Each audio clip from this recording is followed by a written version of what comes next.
एक मैसेज जो कई एक बच्चों के दिमाग में उठ रहा है और उनका सवाल है कि उनकी शिक्षा जो है वो हिंदी मीडियम से हुई है थॉरली। उन्होंने कंप्यूटर आज तक किसी इस्तेमाल किया नहीं, इंटरमीडिएट तक गांव से पढ़े हुए लोग हैं, कंप्यूटर की पढ़ाई उन्होंने की नहीं, इंग्लिश मीडियम के, उनका इंग्लिश मीडियम काफी कमजोर है। अब ऐसे लोग क्या सफल हो जाएंगे? इसका पूरा जिम्मा मैं बगल की सीट में मेरे पुदार सर हैं, मैं उनको दे दूंगा। आप लोग आओगे, आपको उनके हवाले सौंप दूंगा, ठीक है। और वो इतने सक्षम हैं, इतने काबिल हैं, और उनके साथ 3-4 टीचर्स और हैं जो कि आपकी जो हिंदी इंग्लिश की समस्या है इसका समाधान करेंगे।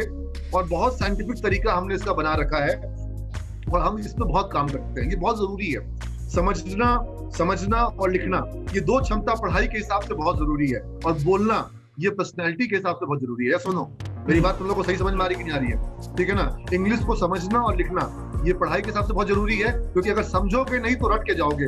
रटा हुआ बच्चा कभी अच्छा मार्क्स नहीं लाएगा। समझा हुआ बच्चा जिसको लिखने की क्षमता हो उसको नंबर अच्छे आते हैं। कोई बीमार बच्चा अगर इस क्लास में है तो प्लीज वो अपना आराम करे, ज्वाइन ना करे। जो सीधा होके बैठ सकता है और वही इस क्लास में बैठेगा जिसकी रीढ़ सीधी हो।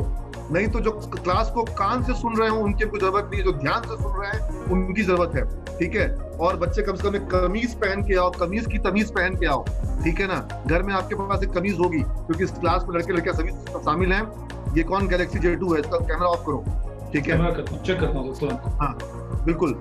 ये क्लासरूम में आप लोग कभी भी इस तरीके से सीधा होकर बैठेंगे, जब सीधा होकर बैठेंगे तो आपको सारी बात समझ में आएगी। आपकी जो इंद्रियां होती हैं वो बिल्कुल अडेप्टिव मोड में रहती हैं, और आप सिर्फ कान से नहीं सुनते हो, आप ध्यान से सुनते हो। तो पढ़ाई को क्लासरूम में कभी भी कान से मत सुनना। कान में सारी आवाजें आती हैं, ध्यान में जो बात जाती है वो उसको आप डिकोड करता है, ब्रेन कैच करता है, और फिर उस पर चिंतन मनन होता है, ठीक है ना। तो मैंने कहा था आपको everyday has to be a plus day, याद रहेगी बात। मैंने कहा था कि वो सॉफ्टवेयर इंस्टॉल करने अपने ब्रेन में जिससे कि आप सक्सेसफुल होगे। और क्या कहा था? मैंने कहा था कि आपको प्रॉब्लम सॉल्यूशन बनना है, प्रॉब्लम नहीं बनना है। अगर आप सॉल्यूशन नहीं दे रहे हो, इधर you are part of the problem और you are part of the solution, तो आप अपने घर के समस्या बनेंगे कि आप अपने घर के समाधान बनेंगे। और घर छोड़ दो, ये देश भारत दुनिया का सबसे युवा देश है, सबसे युवा देश, यानी कि दुनिया में सबसे अधिक युवाओं की आबादी का प्रतिशत भारत में है। तो ये जो भारत के युवा हैं, भारत के नौजवान हैं, ये भारत की ताकत है कि भारत की कमजोरी बन जाएंगे। अगर इनको जॉब नहीं मिला, अगर इनको क्षमता नहीं मिली, अगर इनको एबिलिटी नहीं मिली, तो यही नौजवान जो है अपराधी बन जाएंगे। यही नौजवान इनको जॉब की डिमांड करेंगे। और ये बिहार का जो चुनाव हुआ था, तो चुनाव का मुद्दा क्या बन गया था? रोजगार, रोजगार, रोजगार, रोजगार दो, रोजगार दो। अरे तुमको कोई रोजगार नहीं दे सकता है, कोई नेता, चाहे वो दिल्ली में हो चाहे वो बिहार में हो। सबके लिए मैं बोल रहा हूँ, सबका सम्मान करता हूँ, आदरणीय प्रधानमंत्री, आदरणीय मुख्यमंत्री, आदरणीय विपक्ष के नेता, कोई तुमको जॉब नहीं दे सकता है। तुमको तुम्हारी क्षमता, तुम्हारा नॉलेज तुमको जॉब देगा। या सुनो, कोई पॉलिटिशियन तुमको जॉब देगा? ये जो भारत की जो युवा आबादी है, भारत में आज लगभग 50-60 करोड़ युवा आबादी है। इस 60 करोड़ युवा आबादी को कोई पॉलिटिशियन जॉब दे सकता है? और ताकत है किसी सरकार में कि इतने लोगों को तनख्वाह दे सके? कोई सरकार तनख्वाह नहीं दे सकती है। दुनिया का तेल का सबसे अमीर देश था वेनेजुएला, सबसे अधिक देश, सऊदी अरबिया से ज्यादा तेल था वेनेजुएला में, और वेनेजुएला बर्बाद हो गया। वेनेजुएला की सरकार ने सोचा कि हमारे पास इतना पैसा है, इतना तेल है, दुनिया में सबसे बड़ा तेल का रिजर्व है हमारे पास, हम जिसको चाहें उसको जॉब दे सकते हैं। तो पॉलिटिशियन ने जॉब बांटना शुरू किया, लोगों को सैलरी बांटनी शुरू करी, सारी कंपनियों को गवर्नमेंट की कंपनी बना दिया, और उनमें सबको गवर्नमेंट का जॉब देना शुरू किया। आज दुनिया का सबसे गरीब देश, दुनिया का सबसे अपराधी का देश, शाम में वहां निकल नहीं सकते हैं, किडनैप हो जाएगा, और उस देश को भाग के उस देश से निकलने के लिए सारे लोग बेचैन रहते हैं। अब महंगाई की दर वहां पे प्रति घंटे बढ़ रही थी, दुगनी हो रही थी, और उसका नोट जो है वो बच्चे उससे नोट से अब वो पानी का जहाज बना के खेलते हैं $10 मिलियन के वहां के वेनेजुएला के नोट से। जो देश सबसे अमीर था बर्बाद हो गया, क्योंकि कोई पॉलिटिशियन तुमको जॉब बांट करके तुमको जॉब नहीं दे सकता है। जॉब तुमको मिलेगी तुम्हारी ताकत पर, तुम्हारे नॉलेज पर। Don't demand the job, don't demand the job, command the job. Job को कमांड करो अपनी नॉलेज पर, अपनी क्षमता पर, एबिलिटी पर।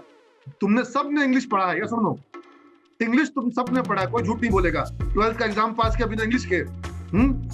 सीधी सीधी बात करता हूँ, 12th का एग्जाम पास किया, इंग्लिश पढ़ा तुमने। इंग्लिश का तुमको नॉलेज शायद हो भी, लेकिन क्षमता है, स्किल है, एबिलिटी है, इंग्लिश में बोल पाते हो। अगर क्षमता नहीं है, इसका मतलब है कि तुम्हारे अंदर काबिलियत नहीं है। तो तुमने नॉलेज लिया, स्किल नहीं लिया। और सिमेज में प्रोग्रामिंग जब कराते हैं तो प्रोग्रामिंग का नॉलेज देते हैं? नहीं, प्रोग्रामिंग का नॉलेज के साथ साथ प्रोग्रामिंग का स्किल चाहिए। अगर स्किल नहीं होगा प्रोग्रामिंग का, अकाउंटिंग का, मार्केटिंग का, तो फिर तुमको जॉब नहीं मिलेगी। जॉब मिलने के लिए नॉलेज भी चाहिए और स्किल भी चाहिए। तुम देखो सचिन तेंदुलकर के गुरु कौन थे? रमाकांत अचलेकर। और रमाकांत अचलेकर ने क्रिकेट का नॉलेज दिया कि स्किल भी दिया? नॉलेज भी दिया और स्किल भी दिया। लेकिन तेंदुलकर को नॉलेज जितना दिया, क्या कांबली को कम नॉलेज दिया? नहीं, कांबली को भी उतना ही नॉलेज दिया। दोनों के गुरु एक थे। और स्किल ज्यादा किसमें था?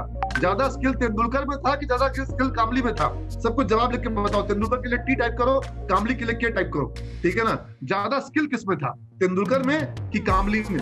ठीक है ना? ज्यादा स्किल किसमें था? ठीक है, तेंदुलकर में ज्यादा स्किल था कि कांबली में ज्यादा स्किल था? ठीक है, अपने जवाब आप टाइप करो, चैट बॉक्स में टाइप करो के या कांबली के लिए के।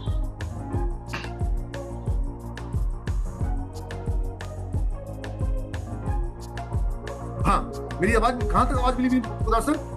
हाँ सर, के या एस तक आवाज आपकी आ रही है। बिल्कुल, तो काफी बच्चे टाइप कर रहे हैं ये। हाँ, टाइमली टाइप कर रहे हैं। ओके, ज्यादा स्किल किसमें था, के या एस बताएंगे आप? ओके, काफी लोग तेंदुलकर टाइप कर रहे हैं, की टाइप कर रहे हैं। अच्छा, नीचे मैं आपको बताता हूं, जिन लोगों ने उसके स्किल असेसमेंट किया, उन लोगों ने बताया कि ज्यादा स्किल जो है वो तेंदुलकर से ज्यादा स्किल कांबली में था। कांबली का पावर ज्यादा था, कांबली के पास जो हाइट थी ज्यादा थी, कांबली के पास मसल्स ज्यादा थे, कांबली के पास कैपेबिलिटी ज्यादा थी, कांबली के पास ज्यादा एबिलिटीज थी। और गुरु एक थे, नॉलेज एक था। तो सब जब स्किल भी ज्यादा, नॉलेज एक, तो फिर कांबली ज्यादा सफल क्यों नहीं हुए? क्योंकि कांबली का एटीट्यूड जो था वो तेंदुलकर से कमजोर था। कांबली जो है वो रो दिए थे, और तेंदुलकर जो है जब नाक से खून फेंक रहा था ना, जब वो आंसू रो रहा था कांबली, तेंदुलकर का खून भी भरा था, तो बोला कि मैं खेलूंगा। ठीक है ना? तो एटीट्यूड, अगर आपके अंदर वो दिमाग में जज्बा है जीतने वाला, तो फिर आप जीतोगे। तो 3 चीजें मैंने बताई यहाँ पर, नॉलेज, स्किल और एटीट्यूड। ये तीनों चाहिए। अगर ये तीनों नहीं है तो फिर आप इस रेस में विफल होने के लिए 9,99,000 में आओगे। आप उस 1000 में नहीं आओगे जो सफल होगा। 9,99,000 में आने के लिए आप रेडीमेड हो? बताओ, असफल होने के लिए क्या तैयारी करनी पड़ेगी? असफल होने के लिए क्या तैयारी करनी पड़ेगी? 9,99,000 लोग रेडीमेड हैं असफल होने के लिए। 10 लाख लोग फॉर्म भरे हैं, 1,000 सफल होंगे। तो वो 1,000 बनने के लिए तैयारी करनी पड़ती है। असफल होने के लिए तो आप रेडीमेड हो, अभी तुरंत तैयार हो, अभी फॉर्म भरो, अभी एग्जाम दो और असफल हो जाओगे। सारी तैयारी तो सफल होने की है।